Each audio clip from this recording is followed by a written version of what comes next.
Mais tout de suite, je voulais vous dire quelques mots. Je voulais revenir sur la semaine dernière. Plusieurs choses se sont passées pendant ma semaine de vacances. Vous savez que j'étais en vacances. D'abord, Roxane m'a remplacée, Corentin l'a aidé, Thibaut était aux manettes. Ça n'a pas changé d'ailleurs. Vous savez, pour moi, ces vacances sont vitales pour ma santé, mais aussi pour mon équilibre familial. Et nous pourrions faire le choix de ne pas publier du tout, ce que font en général d'ailleurs les médias en ligne. Eh bien, nous décidons de pousser la jeunesse, car Tocsin ne doit pas s'arrêter à une personne. Tocsin, c'est une équipe. Désormais, 2 émissions avec André Berkoff et bientôt plus. Et des jeunes à la tête bien faite qui doivent encore parfois s'aguerrir à l'antenne. Et c'est notre rôle de les y aider. Donc, merci à tous et à tous ceux qui ont tenu la baraque, Roxane en premier. Et puis, merci à vous pour votre écoute bienveillante cette semaine passée. Mais plus largement, je voulais revenir, vous savez évidemment, sur ce sommet des BRICS dont on vous a un petit peu parlé déjà la semaine dernière et sur lequel on va encore revenir ici. Ce sommet qui enterre littéralement les grandes annonces de Joe Biden, d'Emmanuel Macron sur ce fameux Poutine, plus isolé que jamais. Et la reprise de cette idée d'un Occident fort face à un Poutine esseulé par tous les spécialistes de plateau, CNN, LCI en premier. Eh bien, on ne peut pas sérieusement tenir de tels propos dans un monde informé.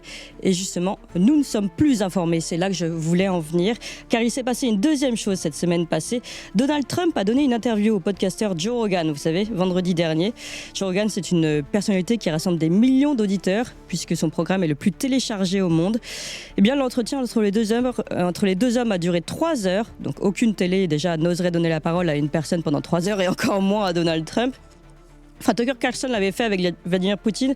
Il avait quand même pu expliquer, Vladimir Poutine, pendant 40 minutes, l'histoire de la Russie et de l'Ukraine. Donc, expliquer ce conflit sur le temps long, un temps long qu'on n'a plus l'habitude d'entendre, justement. Alors, pour revenir sur cet échange entre Joe Rogan et Donald Trump, moins de 24 heures après la mise en ligne sur YouTube de la vidéo de cet échange, elle a été visionnée à plus de 14 millions de fois. Et aujourd'hui, elle en est à 32 millions. Autant vous dire qu'aucune des interviews télévisées des 2 candidats à la présidence des États-Unis n'a généré ne serait-ce que la moitié, même pas un quart de ce chiffre. Cette interview, tout comme le sommet des BRICS, sont finalement le dévoilement d'un monde qui est déjà mort et déjà enterré. Les médias mainstream ne sont plus. Ils ne sont que l'écho d'une boîte noire qui prétend enregistrer l'entièreté du monde. Ils résistent aujourd'hui par la force de l'inertie. Ils résident sur une gloire passée, mais leur survie ne dépend aujourd'hui que d'un gang d'oligarques organisés qui savent, eux, les choses, mais ne les disent pas. La survie de ces médias dépend d'oligarques et de subventions, elles-mêmes basées sur des chiffres d'audience biaisés. Bref, plus un souffle de Libération, Le Monde, L'Express ne fonctionne par un battement de cœur de rédaction. C'est drôle comme ces gens d'ailleurs qui sont si prompts à vouloir euthanasier, vous savez, les fragiles, ne pensent pas à débrancher leur propre presse maintenue en vie de manière totalement artificielle. Débranchez-les et ils meurent. Le cœur battant de l'information est ailleurs.